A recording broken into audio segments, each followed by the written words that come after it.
Bentrovati al meteo.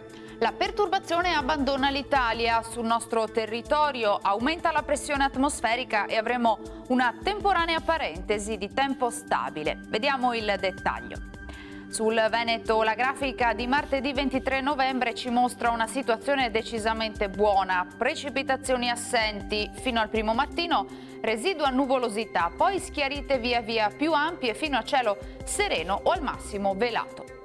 Temperature minime in sensibile calo, comprese tra 1 e 5 gradi, massime invece stazionarie tra i 10 e i 13 gradi all'incirca.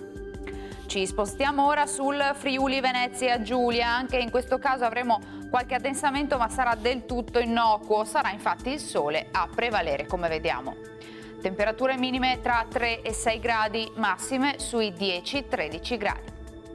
Infine diamo uno sguardo alla situazione del Trentino Alto Adige, dove avremo anche in questo caso bel tempo soleggiato con cielo limpido o al massimo con qualche nube sparsa. Temperature minime intorno a 0-2 gradi, massime sugli 11 gradi all'incirca. Dal meteo di Antena 3 per ora è tutto, grazie per l'attenzione, arrivederci al prossimo aggiornamento.